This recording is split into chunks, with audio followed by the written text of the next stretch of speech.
추석 연휴 잘 보내셨겠죠? 많은 분들이 기도의 자리에 나오셨고 주님과의 관계를 지속하려고 애를 쓰셨습니다. 그러나 이번에도 흐트러지지 않겠다고 결심하고 노력했지만 이런저런 이유로 주님과의 관계를 소홀히 하게 되어서 영적인 흐름이 끊어지고 또 힘을 잃어 분들도 아마 계실 것입니다. 그러나 괜찮습니다. 다시 힘을 내면 되니까요. 그러나 이 시간 혹시 내가 영적인 수렁에 빠진 것은 아닌지를 한번 좀 먼저 돌아보았으면 합니다. 영적인 수렁에 빠졌다는 게 뭘 의미하는가? 지난 수요일에 말씀드린 것처럼 영적인 수렁에 빠진 것은 하나님께 나가고 싶은 마음을 완전히 잃어버린 상태를 의미합니다. 그래서 영적인 수렁에 빠진 사람은 기도하고 싶은 마음이 없어요. 성경을 읽고 싶은 마음도 없어요. 사명을 위해 살고 싶은 마음도 없습니다. 진리의 말씀을 따라 살고픈 마음도 없어요. 영적인 승리를 위해서 무장하고 싶은 마음도 없어요. 내 마음의 상태가 이러면 내가 지금 영적인 수렁에 빠졌구나 하는 것을 깨달아야 됩니다. 혹시 지금 주님을 위해 사는 것이 의미 없게 느껴지고 하나님 말씀에 순종하고픈 마음이 내 안에 없어진 것은 아닌가를 한번 돌아보십시오. 이게 영적인 수렁에 빠진 사람의 전형적인 모습입니다. 그런데 우리의 마음이 이런 상태가 되는데 걸리는 시간이 그렇게 길지 않습니다. 수일 혹은 수주 정도만 하나님과의 관계를 단절해도 우리 마음이 이렇게 변해요. 우리의 마음에서 하나님을 위해 살고 싶은 마음이 완전히 사라지면 세상을 거슬러 갈 수 있는 동력이 완전히 없어지는 거예요. 그래서 점점 세상의 흐름에 휩쓸려서 수렁에 빠지게 돼요. 그래서 하나님을 향해 나가고픈 마음이 다 사라진 것을 영적인 수렁에 빠졌다고 말하는 겁니다. 우리가 세상을 거스르는 데는 많은 힘이 필요합니다. 그러나 영적인 수렁에 빠지면 이 힘이 완전 제로가 돼요. 그러니까 도무지 세상을 거스를 수가 없게 됩니다. 만약에 여러분이 진리를 따라 세상을 거슬러 살려고 하면 반드시 영적인 수렁에서 빠져나와야 돼요. 문제는 뭐냐면 이렇게 수렁에 딱 빠지면 그 자리에서 빠져나갈 수 없을 것 같이 느껴져요. 다시 하나님을 향한 열정을 가지고 살아가는 자리에 설 수가 없을 것 같이 느껴집니다. 실제로 우리가 영적인 수렁에 딱 빠지면 하나님의 말씀을 따라 단 한 걸음을 옮기는 것도 굉장히 힘겨워집니다. 한 걸음도 못 옮겨요. 힘이 없으니까. 이렇게 세상을 거슬러 단 한 걸음조차 앞으로 나갈 힘이 없는 상태가 되면 상대적으로 세상의 힘이 더 강하게 느껴져요. 그래서 세상에 휩쓸리는 겁니다.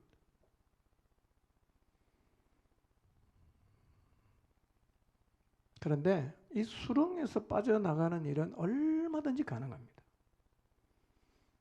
그런데 사단은 우리의 마음에 계속 이렇게 속삭여요. 너 여기서 못 나가. 너 여기서 나갈 수 없어. 그래서요, 우리가 수렁에 딱 빠지면 빠져나갈 수 없겠다는 느낌을 자꾸 갖게 돼요. 못할 것 같다. 다시 그 자리로 못 돌아갈 것 같다. 그런데 우리가 하나님하고 연결만 되면 여기서 빠져나갈 수 있어요. 예. 그래서 수렁에 빠졌다는 생각이 들면 내가 수렁에 빠졌구나 그렇게 진단이 되면 내 마음의 느낌과 상관이 없이 뭘 해야 되느냐 하면 하나님과의 연결을 시도해야 합니다. 연결되면 살아나요. 우리가 하나님에게 연결 해 나가는 방법은 정해져 있죠. 여러 가지가 있겠지만 가장 확실하게 하나님과 연결될 수 있는 두 개의 통로를 꼽으라고 하면 기도와 말씀입니다.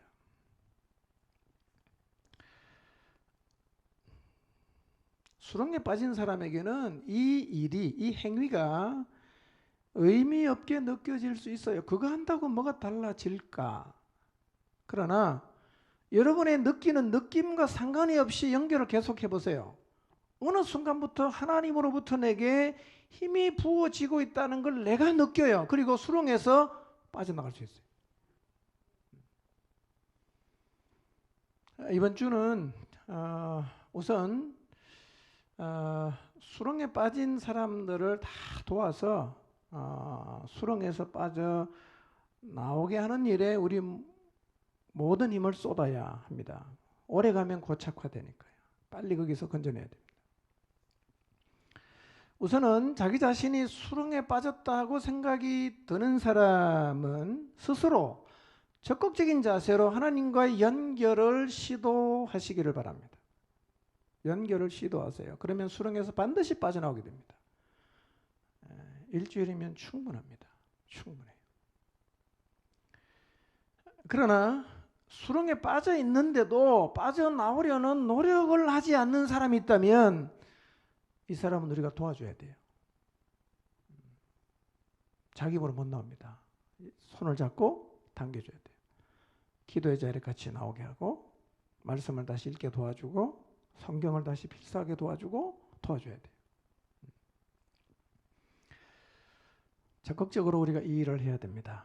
그래서 추석 연휴를 통해서 수렁에 빠진 사람들이 다 원래의 자리로 돌아오는 그런 주간이 되게 해야 합니다. 기도와 말씀으로 연결되면 충분히 할 수 있습니다. 기도와 말씀의 중요성을 강조하고 또 매일 이 두 가지를 지속해야 된다는 사실을 제가 많이 얘기합니다. 혹시 이렇게 들리는 분이 계실지 모르겠어요. 저거 뻔한 얘기 또 하는가? 그리고 기도와 말씀을 너무 과대평가하는 건 아닌가? 저것만 한다고 되겠나? 그런 생각을 하실 분이 혹시 계실 것 같아서 이 부분에 대해서 잠깐 말씀을 드리겠습니다.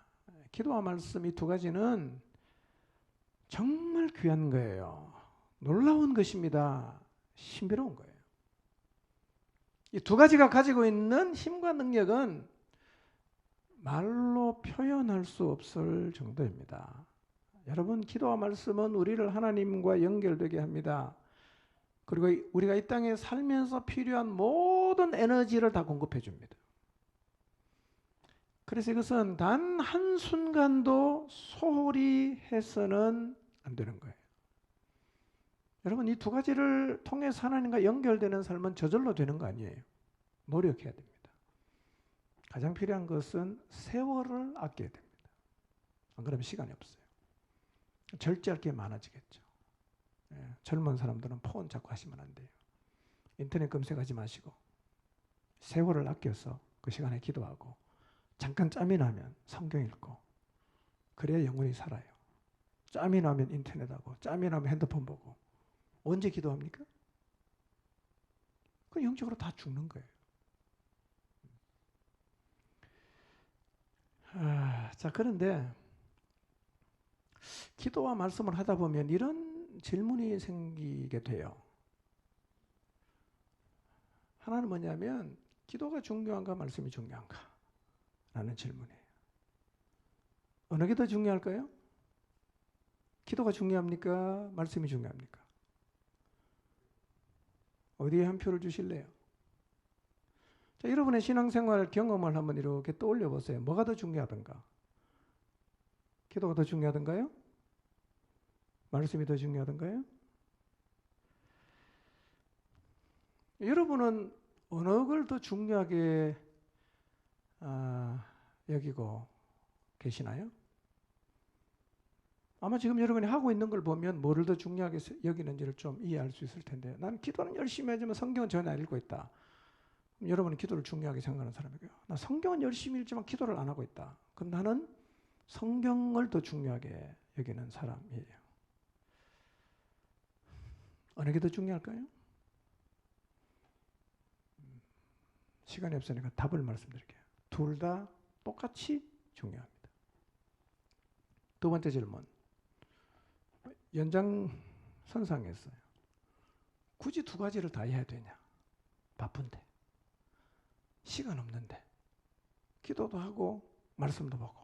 어떻게 다 할 수 있냐? 한 가지만 하면 안 되는가? 혹시 그런 질문을 해보신 적이 없습니까? 나는 바쁘기 때문에 한 개만 하고 살고 싶다. 기도만 하든지 아니면 성경만 읽든지 왜 두 개를 다 해야 되냐?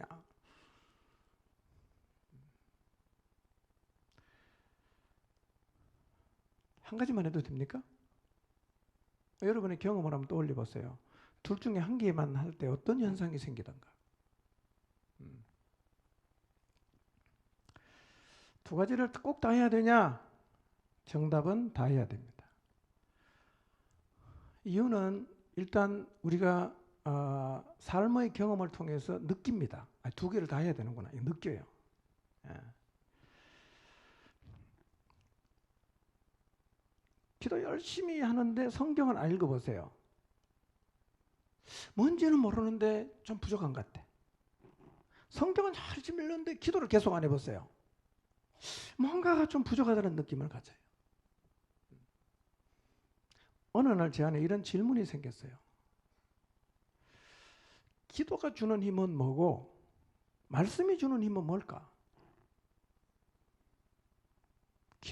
기도할 때 내게 오는 힘은 어떤 종류고 말씀을 읽을 때 내게 다가오는 힘은 어떤 종류일까? 분명히 다른 것 같아요. 왜냐하면 똑같으면 한 개만 해도 되잖아요. 한 개만 해도 부족하다는 느낌을 안 가져야 돼요. 근데 둘 중에 한 개를 열심히 하는데 한 개를 안 하면 이게 내가 뭔가 부족하다는 느낌을 가져요. 하루에 5시간 기도해도 성경 안 읽으면요. 뭔가가 이게 허전해. 덜 채워진 것 같단 말이에요. 이게 무슨 얘기일까요? 기도를 통해서 오는 힘하고 말씀을 통해서 오는 힘이 다르다는 거죠. 뭐가 다를까요? 저 고민을 많이 했어요. 뭐가 다를까? 기도를 통해서 주어지는 힘은 뭐고 말씀을 통해서 주어지는 힘은 뭘까? 그리고 이 차이가 도대체 뭘까?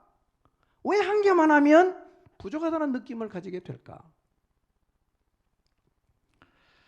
답이 참 정리하기 어려웠어요. 도대체 이거 어떻게 정리를 해야 되나 이게? 무슨 차이가 있는 건가?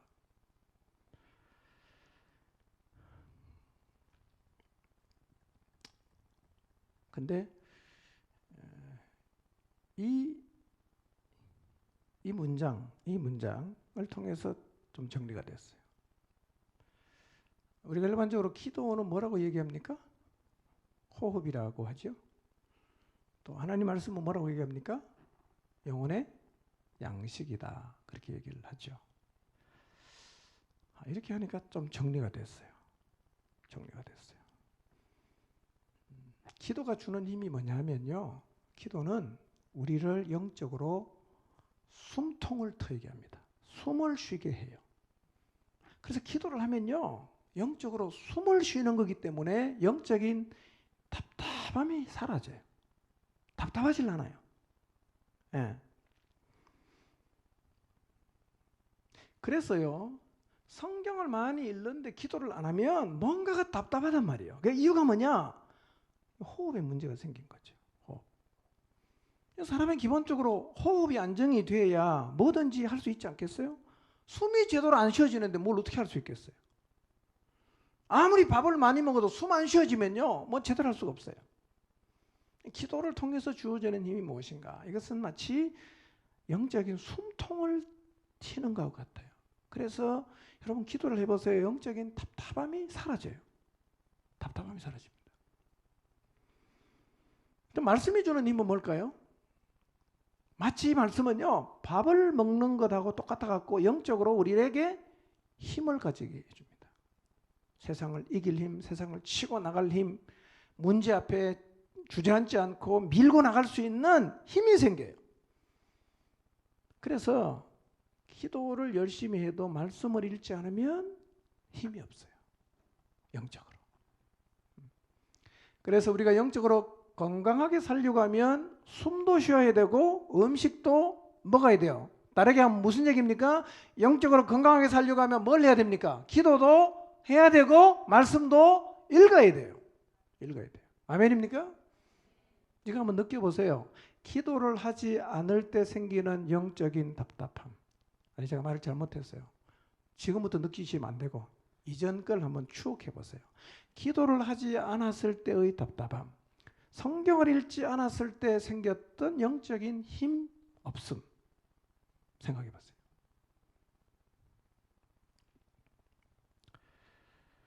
자, 기도 안 하면 영적으로 어떻다고요? 답답해지죠. 말씀을 안 먹으면 어떻게 됩니까? 힘이 없어지죠. 두 가지를 다 안 하면 어떻게 될까요? 두 개를 다 안 하면 끔찍한 일이죠. 그래서 기도와 말씀은 선택하는 게 아닙니다, 여러분. 선택이 아니에요. 그리고 기도하지 않고 성경 읽지 않는 그리스도인은 사실은 아무것도 기대할 게 없습니다. 일단 제껴놔야 됩니다. 그 사람은 용사가 아니에요. 뭐부터 훈련해야 됩니까? 숨 쉬고 음식 먹는 훈련부터 해야 됩니다. 그래야 내 길을 갈 수 있고 그래야 남을 돕는 자리에 설 수가 있어요. 안타깝게도 이거 안 하는 그리스도인이 너무 많습니다. 기가 찬 일입니다. 아무런 문제의식이 없어요. 혹시 여기 기도를 생전 안 하고 성경을 안 읽으면서도 나는 그리스도인으로 잘 살고 있다라는 생각을 하고 계신다면요, 여러분, 기도 안 하는 일은 회개할 일입니다. 성경 안 읽고 사는 것도 회개할 일입니다. 믿으시나요? 그거 회개할 일이에요. 왜냐하면 그거 안 하면 아무것도 못 하거든요. 내 인생이 하나님 앞에서 허비가 되는 겁니다. 아무것도 하나님 앞에서 할 수가 없어요. 그걸 계속 안 한다. 회개해야죠. 기도를 지속적으로 하지 않고 성경을 계속 안 읽는 분은 회개하시기를 바랍니다. 아멘? 회개해야죠. 하나님 앞에서 여러분의 인생도요, 하나님의 자녀로서 희망을 가져야 되지 않겠어요? 그게 연결이에요. 기도와 말씀이란 말이에요. 그래서 이번 주에는 특히 하나님과 더 깊이 연결이 되어서 영적으로 살아나게 되시기를 바랍니다. 아멘. 예. 자, 설계제방 한번 읽어보겠습니다. 시작. 네. 해석이 정말 중요한 거예요. 우리가요, 바르게 살려는 노력을 해도 인생이 계속 꼬이면요, 해석을 잘못할 가능성이 높아집니다. 계속 꼬이면. 그러니까 해석을 잘못하면 세상을 원망하게 되고 하나님을 원망하게 되고 인생을 왜곡되게 살게 돼요. 실제로 요셉의 인생에는 이렇게 잘못 해석할 수 있을 정도로 매우 힘겨운 삶이 여러 번 있었어요. 요셉은 이 위기를 잘 넘겼습니다. 인생을 잘못 해석할 수 있는 위기, 잘 넘겨야 돼요. 첫 번째는 지난 시간에 살펴보았던 것처럼 형들에게 잡혀서 채색옷 벗기고 물이 없는 웅덩이에 빠졌다가 애굽의 노예로 팔려서 하나님에게 버림받고 가족에게 버림받은 사건인데요. 이 사건은 요셉의 일생에서 가장 치명적인 상처를 준 사건일 수가 있어요. 그리고요, 요셉이 이 일을 겪었을 때 나이가 몇 살입니까? 17살이잖아. 요즘에는 조금 사춘기가 빨라진지 모르겠지만 17세면 사춘기죠. 민감할 때 이 부정적인 경험은 더 요셉의 인생을 망가뜨릴 수가 있는 일이었어요. 여러분 실제로 우리 주변을 이렇게 보면 참 아이가 모범생으로 공부도 잘하고 부모님 말씀을 잘 듣다가 사춘기를 잘못 보내면서 삐뚤어진 길을 가는 사람들을 우리가 가끔씩 보지 않습니까? 그런 요셉이 17세에 겪었던 이 일은 결코 간단한 일이 아니었어요. 굉장히 충격을 받은, 평생을 사는 동안 마음에서 지울 수 없는 일이었을 거예요. 그럼 만약에 요셉이 이 일을 이렇게 해석하면 문제가 되죠. 나는 형들과 가족에게 버림을 받았다. 하나님은 이 어려운 순간에 나를 지켜주지 않으시고 나를 버리셨다. 이렇게 해석을 하면 세상에 어떤 사람도 믿을 수 없겠다는 생각이 딱 자리를 잡아요. 하나님도 못 믿어. 사람 못 믿고 하나님을 못 믿고 인생을 살면 똑바로 가겠어요? 삐뚤게 가겠어요? 삐뚤게 가거든요. 우리 중에도 그런 내면을 갖고 있는 사람이 있을 수 있어요. 하나님도 못 믿고 사람도 못 믿는다. 왜냐? 그런 과거에 어떤 충격적인 사건이 있으면 그렇게 될 수 있단 말이에요. 뭘 잘못했습니까? 해석을 잘못한 거죠. 해석. 이 한 사건만 해도 해석을 잘못하면 충분히 왜곡된 삶을 살 수가 있는데, 요셉의 인생에는 이 일이 한 번만 있은 게 아니라 그 후에도 야, 쟤는 참 인생 꼬인다 라고 말할 수 있는 일이 두 번 더 있었거든요.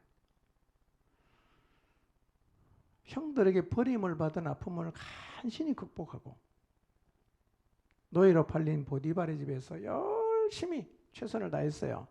그래서 드디어 요셉이 보디발의 신복이 돼요. 이 말은 요셉이 이제 노예의 삶에 어느 정도 적응을 했을 뿐만 아니라 이제 나름 성공의 길을 가고 있다는 말이죠. 그러니까 이제 노예로서 성공했으니까 내일에 대한 소박한 희망을 어느 정도는 꿈꿀 수 있는 그런 때가 되었다는 얘기입니다. 그런데 요셉 인생에 또다시 기가 막힌 일이 일어납니다. 완전 인생을 또 꼬이게 만드는 일이 발생합니다. 창세기 39장 7절에서 18절 읽지는 않겠습니다. 그냥 띄워주시면 여러분이 눈으로 이렇게 보시면 되겠어요. 요셉 인생의 두 번째 꼬였다고밖에 해석할 수 없는 일이 일어납니다. 요셉은 외모가 빼어났어요. 아주 잘생겼어요. 준수했습니다. 그래서 그런지 주인의 아내가 요셉에게 계속해서 눈짓을 합니다. 윙크를 합니다. 동침하자, 나하고 동침하자. 계속 요청을 합니다. 요셉은 계속 거절합니다. 그리고 주인의 아내에게 이렇게 말해요. 내 주인이 집안의 모든 소유를 간섭하지 않고 다 내 손에 위탁했습니다. 그래서 이 집에는 나보다 큰 사람이 없습니다. 주인이 아무것도 나한테 금하지 않았고 유일하게 금한 게 당신인데 내가 어떻게 이 큰 악을 행해서 하나님에게 죄를 지을 수 있겠습니까? 거절하는 거예요. 여기서 우리는 요셉이 가지고 있었던 세계관과 신앙관을 엿볼 수 있는데요. 요셉이 가졌던 세계관과 신앙관 세 가지 정리하면, 첫째, 요셉은 안주인의 청을 들어주는 것은 바깥 주인인 보디발에 대한 배신이라고 단정했어요. 이건 배신이다. 그래서 생명을 걸고라도 주인의 신임에 부응하는 삶을 살아야 된다는 생각을 갖고 있었어요. 사람에 대한 신의를 헌신짝처럼 버리는 시대에 어떤 일이 있어도 주인의 신임을 버리지 않겠다는 굳은 각오를 가진 요셉의 이 세계관은 참으로 우리가 본받아야 할 부분이에요. 두 번째, 요셉은 안주인의 청에 응하는 것은 하나님 앞에 범죄하는 일이라고 생각하고 있었어요. 이게 범죄다. 우리는 죄를 지으면 그 당사자에게만 죄를 짓는다고 생각을 합니다. 사실 죄를 지으면 당사자에게 죄를 짓는 게 아니라 누구한테 짓는 겁니까? 하나님에게 죄를 짓는 거예요. 내가 어찌 큰 악을 행하여 하나님 앞에 죄를 범하겠습니까? 이렇게 얘기를 했어요. 모든 죄는 사람에게 지어도 누구한테 짓는 겁니까? 하나님에게 짓는 거예요. 이거를 기억해야 됩니다. 하나님에게 짓는 거예요. 요셉은 그런 신앙관을 갖고 있어요.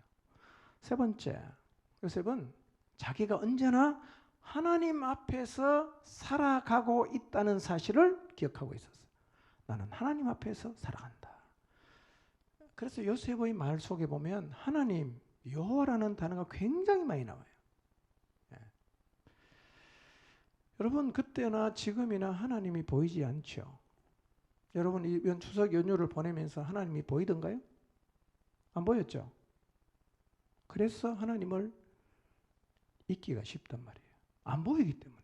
눈앞이 보이면 우리가 기억할 텐데 안 보이기 때문에 하나님을 잊어먹기 쉬워요. 그럼 어떻게 요셉의 마음에는, 요셉에게는 늘 하나님이 살아있었을까요? 그의 마음에 하나님이 살아계셨어요. 늘 그런 하나님을 기억하고 있었어요. 그는 노예로 팔려서 자기를 아는 사람이 애굽 땅에는 아무도 없잖아요. 낯선 땅에 혼자가 있어요. 막 살 수도 있잖아. 아무도 모르니까. 근데 요셉은 자기 자신이 하나님 앞에 서 있다는 사실을 잊지를 않았어요. 이 요셉의 신앙관과 세계관은 우리도 본받을 필요가 있습니다. 그리고 이런 요셉의 신앙관이 어디를 가든 사람들에게 인정과 신임을 받는데 영향을 주었을 것입니다. 여러분도 신의를 지키는 사람을 보면 더 신뢰하게 되지 않아요? 자기 이익에 따라 계속 이렇게 엎었다 하는 것을 반복하는 사람에게 우리가 신임을 주지 않잖아요. 이런 요셉의 단호한 태도에도 불구하고 주인의 아내는 날마다 동침하자 그럽니다. 요셉은 그 여인과 함께 침실로 가지 않았을 뿐만 아니라 아예 함께 있지도 않았어요. 어느 날 이 일 때문에 요셉이 그 집에 들어갔는데 마침 그때 그 집에 사람이 하나도 없었어요. 아마도 여인은 요셉도 자기를 원하는데 다른 사람들의 시선 때문에 거절했다고 생각을 하고 집에 단둘이 있으니까 요셉에게 저돌적으로 다가와서 붙잡아요. 나하고 동침하자. 요셉은 황급하게 그의 옷을 여인의 손에 버려두고 밖으로 도망갔어요. 고해를 거절당한 보디발의 아내에게 요셉은 이제 선망의 대상이 아니라 증오의 대상이 되었습니다. 그래서 요셉에게 안갚음하기 위해서 거짓말해요. 집사람을 다 불러 모읍니다. 봐라! 주인이 히브리 사람을 우리에게 데려다가 우리를 희롱하게 만들었다. 그가 나와 동침하려고 내게로 들어오기에 내가 고함을 질렀더니만 옷을 내게 버려두고 도망쳤다. 봐라, 옷이다. 꼼짝없이 뒤집어서게 생겼어요. 그리고 요셉의 옷을 곁에 두고 주인이 집으로 돌아오기를 기다립니다. 오면 내가 우리 신랑한테 다 일러 바치겠다. 그리고 주인이 돌아오니까 당신이 우리에게 데려온 히브리 종이 나를 희롱하려고 내게 들어왔으므로 내가 고함을 질렀더니만 옷을 내 앞에 버려두고 도망쳤다고 이 옷을 보라고 또 거짓말을 합니다. 정말 기가 찬 일이에요. 어떻게 결백을 증명할 수 있어요? 요셉은 하나님 앞에서 반듯하게 살려고 몸부림을 치고 있는데 그 모든 노력과 결심을 무색하게 하는 일이 벌어졌어요. 이 일은 이전 일에 더해서 요셉을 완전히 좌절하게 만드는 사건이 될 수가 있어요. 이 사건을 정리해 보겠습니다. 첫째로 요셉은 바르게 살려고 노력했어요. 올바른 신앙관과 세계관을 가지고 하나님 앞에 사람 앞에 죄를 짓지 않으려고 몸부림을 쳤어요. 그런데 이 선한 몸부림의 결과가 너무 기가 막힌 결과로 돌아왔어요.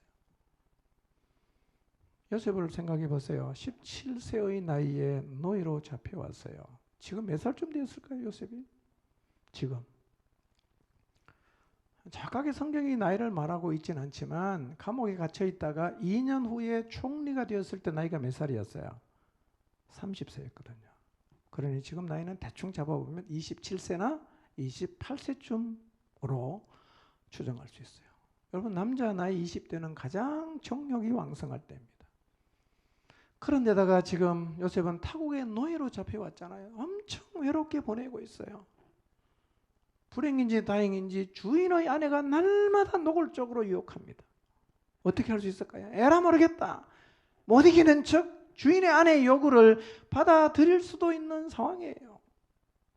끓어오르는 정력을 요셉은 누릅니다. 그리고 하나님 앞에 죄를 짓지 않겠다고 옷을 벗고 도망쳤어요. 정말 잘한 거죠. 그런데 이렇게 치열하게 순종한 결과치고는 너무 최악의 결과가 나타났어요. 이렇게 거룩하게 살려는 요셉의 결단을 하나님이 알아주셔야 될 것 같은데 최악의 상황이 벌어졌어요. 다 포기할 수 있는 상황이에요. 다 집어치우자. 소용없네. 여러분, 실제로요, 최선을 다해서 하나님 말씀을 순종하려고 한 경우에는 우리가요, 공로자 의식을 갖기가 쉽습니다. 이거 조심해야 돼요, 여러분. 내가 최선을 다해서 고난을 감내하고 희생을 내가 치르면서 하나님 말씀에 순종을 하면 우리가 우리 자신도 모르게 공로자 의식을 가져요. 그래서요, 이렇게 했음에도 불구하고 하나님이 좋은 결과를 주지 않으면 우리는 하나님에게도 대든단 말이에요. 하나님, 내가 이만큼 열심히 했는데 날 안 도와줍니까? 저도 이제 안 하겠어요. 그렇게 하나님에게 대들 수 있어요. 그러면서 하나님과 사람을 향해 왜곡된 생각을 갖는 경우들이 실제로 있어요. 혹시 여러분 지난 시간에 이런 적이 없었는지 한번 돌아보세요. 하나님, 제가 이만큼 열심히 했는데 왜 이러십니까? 이렇게 하나님에게 대들고 나도 이제 안 하겠다고 그렇게 하나님께 불평했던 적이 없었던가를 한번 돌아보십시오. 여러분, 우리의 인생 길에서 하나님 말씀에 최선을 다한 나의 순종의 결과가 내가 원하는 것이 아닐 수가 있어요. 그러나 그 후에도 우리는 계속 하나님 앞에 순종하며 살아야 됩니다. 이게 신앙이에요. 이게 신앙이에요. 절대로 여러분, 주님을 위해서 좀 희생하고 헌신했다고 공로자 의식 갖지 마시기를 바랍니다. 공로자가 아니에요, 우리는요. 이런 의식을 가지면 왜곡되기가 쉽습니다. 둘째, 요셉은 바르게 살려고 몸부림을 쳤는데요, 누명을 뒤집어 쓰고 파렴치범이 되었어요. 주인이 자신에게 준 신의를 배반한 사람, 노예 주제에 감히 주인의 아내를 겁탈하려 한 사람이 된 것입니다. 요셉 입장에 너무 억울하지요.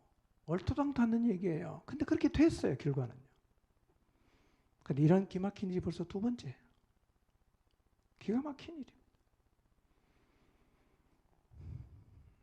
이렇게 하나님께 하소연 할 수 있고 대들 수 있어요. 하나님, 도대체 나한테 왜 이러시는 겁니까? 내가 얼마나 말씀대로 바르게 살려고 하는지를 하나님도 아실 텐데 어떻게 나에게 이런 일을 두 번씩이나 일어나게 할 수가 있단 말입니까? 이전의 상처 위에 이번의 상처가 더 가중이 되어서 이전의 상처도 더 깊이 패이고 또 마음만 끼면 또 다른 곳에 상처가 생길 수 있는 상황입니다.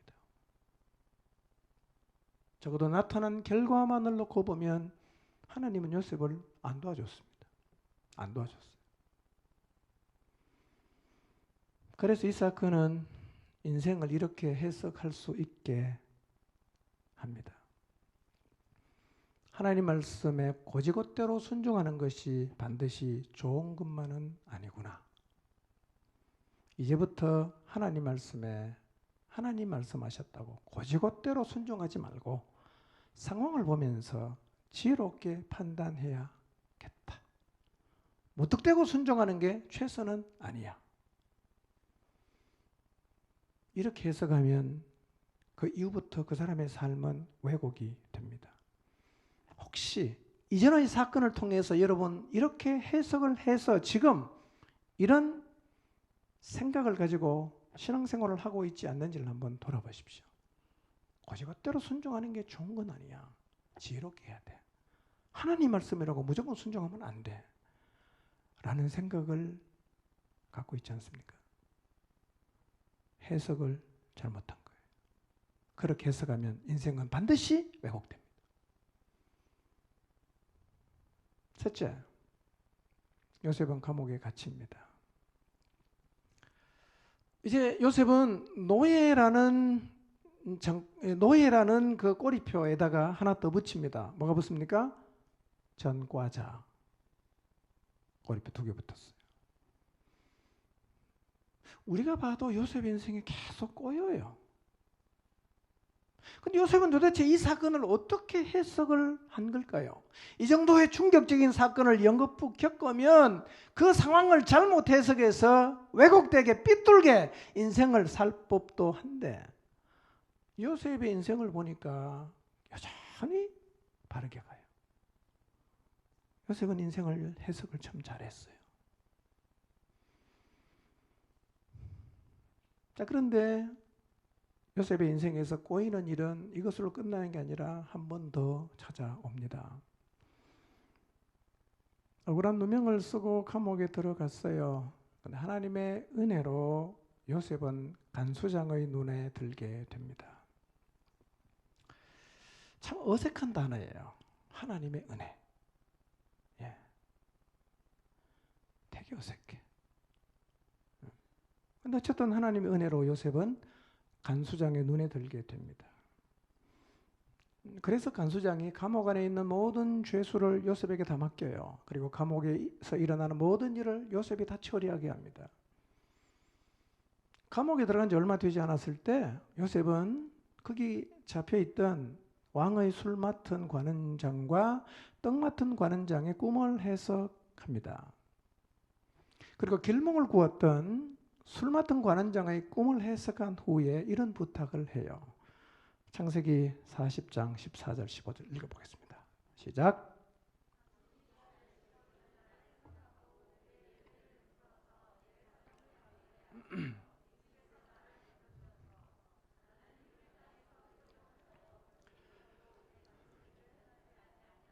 네, 술 맡은 관원장의 꿈을 다 해석해 준다면 길몽이거든요. 복직이 된다는 얘기니까. 이렇게 부탁합니다. 당신이 잘 되거든 나 좀 생각해 주세요. 그러나 나한테 좀 은혜를 베풀어서 내 사정을 바로에게 좀 잘 설명해서 이 감옥에서 나를 좀 건져 주십시오. 이렇게 부탁을 해요. 요셉의 답답한 마음을 보여주는 대목입니다. 나 죄 안 지었어요. 나 좀 너무 억울합니다. 나 좀 바로에게 잘 얘기해서 좀 석방되게 해주세요. 부탁합니다. 40장 23절입니다. 읽습니다. 시작. 네. 요셉이 해몽해 준 대로 술 맡던 관원장이 복직을 합니다. 근데 술 맡던 관원장은 요셉을 기억하지 못하고 잊어버렸습니다. 잊을 수 없는 일인데 잊었어요. 그래서 성경은요, 잊었다는 사실을 2번 강조합니다. 요셉을 기억하지 못하고 그를 잊었더라. 이렇게 말합니다. 이제나 저제나 연락이 올까? 목이 빠지게 관원장을 기다리던 요셉은 다시 좌절을 감수해야 했습니다. 잘 되는 것 같다가 꼬이고 잘 되는 것 같다가 꼬이고 왜 요셉의 인생은 계속 이렇게 꼬이는 걸까요? 하루를 기다리고 이틀을 기다리고 한 주를 기다리고 2주를 기다리고 한 달을 기다리고 2달을 기다려도 연락이 안 오니까 요셉은 관원장을 통해서 감옥에서 풀려나는 일은 이제 포기할 수밖에 없습니다. 이제 특별한 일이 없으면 요셉은 평생을 그 감옥에서 살다가 죽어야 됩니다. 암울하죠. 그렇게 풀리지 않는 자신의 인생을 돌아보면서 힘들어하고 있던 어느 날 바로가 꿈을 꿨어요. 창세기 41장 1절입니다. 읽겠습니다. 시작.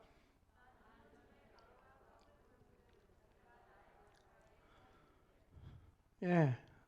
자, 만 2년이 언제냐면 술 맡은 관원장이 감옥에서 나가고 나서 2년이 흘렀다는 얘기입니다. 만 2년이니까 24개월이 꽉 찼다는 얘기죠. 술 맡은 관원장이 까마득 잊고 살다가 바로가 꿈을 하나 꿨는데 애굽의 점술가와 현인들을 다 불러도 해석을 못하는 거예요. 이때 비로소 술 맡은 관원장이 꿈 하니까 누가 생각납니까? 요셉 생각이 났어요. 2년 만에. 여러분, 요셉의 인생을 잘못 해석을 하면 요셉의 인생에 손볼 사람 명단이 계속 늘어나는 거예요. 이 인간은 내가 반드시 손봐야 된다. 1번 누굽니까? 형들. 2번 보디발 아내. 3번 술 맡은 관원장. 이 인간들은 내가 반드시 손봐야 된다. 여러분, 혹시 여러분의 마음 안에 손을 꼭 봐야겠다는 명단을 갖고 계시지는 않습니까? 이 인간은 내가 용서 못한다. 이건 절대로 그대로 못 넘어간다. 기회만 되면, 내게 힘이 생기면 반드시 내가 갚아주겠다. 손볼 사람 명단 갖고 있지 않습니까? 갑자기 생각이 나십니까? 여러분, 인생을 잘못 해석하면 누구라도 손볼 명단이 생겨요. 얘는 내가 그냥 못 넘어간다. 반드시 손본다. 그런데요, 인생을 제대로 해석하면 손볼 사람 명단을 갖지 않게 돼요. 명단이 사라져야 인생을 제대로 해석한 거예요. 여러분, 실제로 요셉은 최고의 권력을 가졌죠. 바로가 말합니다. 내가 너보다 높은 것은 보좌밖에 없다. 이 애굽에서 너의 허락 없이는 수족을 놀릴 자가 없을 것이다 라고 얘기를 했어요. 최고의 권력자. 누가 있어요? 그 밑에 보디발도 밑에 있잖아. 2년 동안 까먹었던 술 맡은 관원도 다 있잖아. 여러분, 요셉이요, 형들 앞에 자기를 나타내는 과정을 보면 굉장히 지혜로워요. 머리가 진짜 비상한 사람이에요. 그거 엮어서 뒤집어 씌워서 해결하는 게 어려운 일이겠어요? 절대 권력을 쥐고 있는데. 아무도 손보지 않습니다. 이유가 뭐냐? 해석을 달리했단 말이에요. 해석을 달리했어요. 그러니까 손볼 사람 명단이 없는 거예요.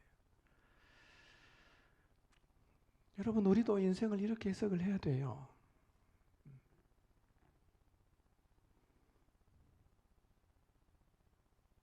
그러니까 이게 뭐냐면 해석의 힘이에요.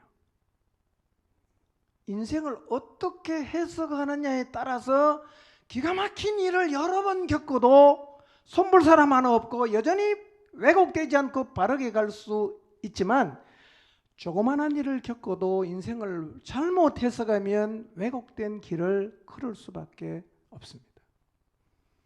여러분, 지난날을 돌아보면서 요셉처럼 인생을 다시 해석하게 되시기를 바랍니다. 아무리 힘겨운 인생길을 걸어왔었어도 그 누구도 원망하거나 복수하려 하지 말고 하나님의 섭리를 이루는 자리에 서게 되시기를 바랍니다. 그럼 인생은 어떻게 해석해야 돼요? 어떻게 해석하면 요셉처럼 인생을 해석할 수 있을까요? 그건 다음 주에 말씀드립니다. 다음 주. 오늘은 요셉의 인생에, 요셉의 이야기의 조금 다른 측면을 좀 살펴보도록 하겠습니다. 우리가 요셉의 이야기를 쭉 읽으면서요, 우리 안에 생기는 의문이 하나 있어요. 그게 뭐냐면, 왜 하나님은 요셉의 인생에 뒷북을 자꾸 치시는가 하는 거예요. 왜 자꾸 뒷북을 치는가, 하나님이. 형들에게 노예로 팔리는 충격적인 일은 안 막아요. 근데 노예로 팔린 다음에 함께 하시고 형통하게 하세요. 뒷북 아닙니까? 억울하게 누명을 쓰고 감옥에 갇히는 것은 가만 내버려둬요. 근데 감옥에 들어가니까 또 은혜를 베푸는 거예요. 중요한 순간에는 침묵하고, 별로 중요하지 않는 때는 짠 하고 나타나서 막 그냥 도와준다 그러고 은혜를 막 주니까, 아니, 하나님 왜 이러십니까? 부담스럽습니다. 아까처럼 하세요. 이렇게 말하고 싶은 거예요. 왜 이러십니까, 하나님? 그리고 매우 어색하지요. 너희로 팔려가는데 함께한다. 은혜를 준다. 되게 어색합니다.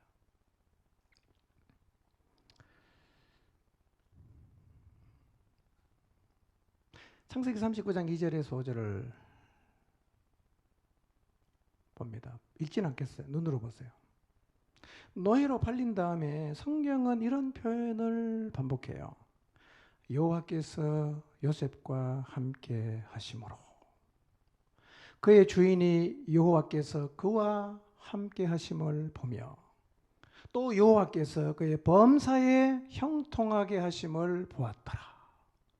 여호와께서 요셉을 위하여 그 애굽 사람의 집에 복을 내리심으로 여호와의 복이 그의 집과 밭에 있는 모든 소유에 미친지라. 대단한 은혜잖아요.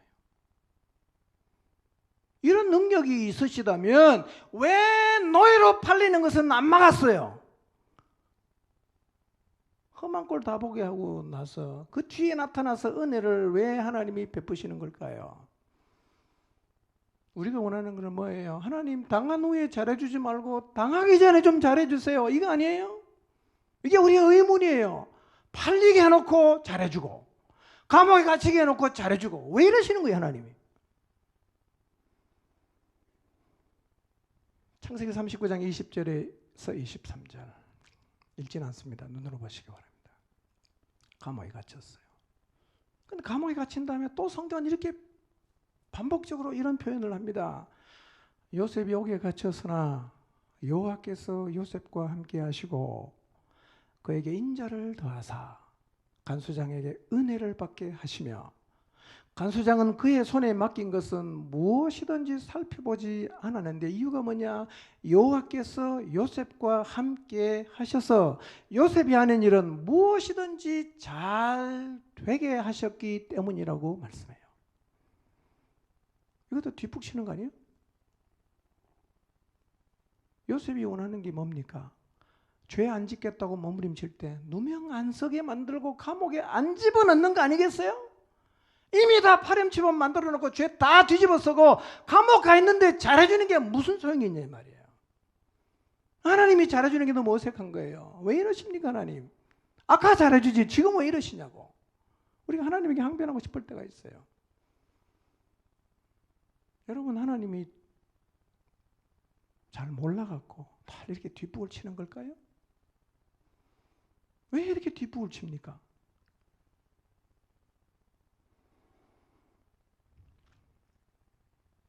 우리의 삶 속에 하나님이 뒷북을 치시는 것처럼 보일 때 우리가 생각해야 될 게 있어요.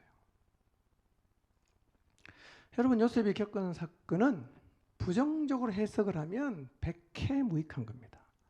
기가 막히고 억울하기 짝이 없는 일들이에요. 그런데 제대로 해석을 하면 이 요셉이 겪은 사건은 하나님의 뜻을 이루는 자리로 요셉을 성큼 옮겨가는 사건이에요. 생각해 보세요. 요셉이 그냥 아버지 집에 있었다면 어떻게 됐을까요? 성실한 목동은 됐겠죠. 그 이상은 될 수가 없었을 거예요. 그러나 하나님은 이미 요셉에게 꿈을 통해서 그를 어떻게 사용할지를 보여주셨고 요셉을 그 자리로 옮겨가기 위해서 요셉의 인생 가운데 일을 하신 거예요. 이게 요셉으로는 감당하기 힘든 일이야. 가장 먼저 형들을 통해서 애굽에 팔려가게 하심으로 향후 애굽의 총리가 될 수 있는 자리를 일단 옮기시죠. 거기 옮겨서 가나안에 있는 자기 가족을 살리고 조상 아브라함에게 하신 약속대로 아브라함의 후손이 애굽으로 내려가게 하겠다는 그 예언을 하나님이 지금 이루어 가시는 건데요. 이 일은 일상적으로 해서는 이룰 수가 없기 때문에 하나님께서 요셉의 인생 가운데 강제적으로 개입해서 방향을 확 트신 거예요. 가나안에서 어디로 보냅니까? 애굽으로 보내는 거예요. 하나님의 섭리를 이루는 힘겨운 과정을 요셉이 지금 통과하고 있습니다. 얼마나 힘들겠어요? 얼마나 소화가 안 되겠어요? 그때 하나님이 나타나십니다. 함께 하십니다. 은혜를 주십니다. 마치 이것 같은 거예요. 요셉의 등을 토닥토닥 두드리면서 힘내라. 괜찮아. 내가 너의 인생 가운데 놀라운 일을 행할 거야. 힘내. 뒷북이 아니에요. 하나님의 섭리를 이루어 가시는 거예요. 요셉이 주저앉지 않도록, 요셉이 완전히 좌절하지 않도록 그 힘든 과정을 지나가게 하신 다음에 다시 격려해서 일으켜 세우는 건데, 우리가 보기에는 뭐처럼 보입니까? 늘 한 템포 늦게 와서 뒷북만 치는 것처럼 보일 수도 있어요. 그러나 사실 그렇지 않습니다. 여러분, 노예가 된 후 첫 번째 팔려간 곳이 보디발의 집이죠. 그곳에서 요셉은 보디발의 신복이 되었어요. 여러분, 보디발의 신복으로 특별한 일이 없이 평안하게 잘 지냈다면 요셉 인생이 잘 되면 어떻게 됩니까? 출세한 노예로서 이름을 날렸을 수는 있어요. 출세한 노예. 그러나 하나님이 의도하신 대로 애굽의 총리가 되어서 하나님의 뜻을 이루어서 가족을 살리고 하나님의 예언을 이루는 자리에는 설 수가 없잖아요. 그러나 보디발의 아내를 통해서 누명을 쓰고 왕의 죄수들이 갇히는 감옥으로 요셉은 하나님의 섭리를 이루는 바로 코밑까지 옮겨지게 됩니다. 큰 그림 속에서 보세요. 하나님은 요셉을 애굽 왕 앞에 세우기 위해서 형들을 통해서 애굽으로 그냥 옮겨놔요. 그 다음에 보디발의 아내를 통해서 왕의 죄수가 갇히는 감옥에 가게 합니다. 어떻게 합니까? 똑같습니다. 노예로 팔려간 다음에 와서 토닥토닥 해준 것처럼 감옥에 들어간 다음에 또 와서 위로하시고 사랑해 주시고 은혜 주시고 토닥토닥 합니다. 괜찮아. 요셉 힘내. 조금만 기다려. 이게 우리 눈에는 뭘로 보입니까? 다 격려하고 뒷북치는 것처럼 보이죠. 그러나 사실은 하나님의 섭리를 이루어가는 거예요. 너 포기하면 안 돼. 너 좌절하지 마. 너 삐뚤어지면 안 돼. 함께 하시고 격려하시고.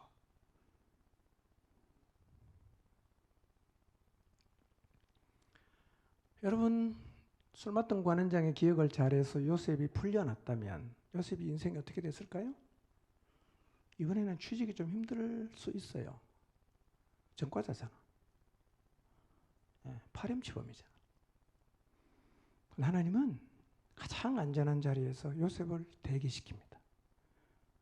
애굽의 총리가 되기 전 2년 동안 감옥에서 대기.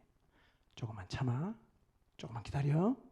내가 너에게 꾼 꿈대로 내가 그 자리에 세워줄 테니까 조금만 기다려. 그래서 감옥에서 하나님 요셉을 격려하시는 거예요. 괜찮다고.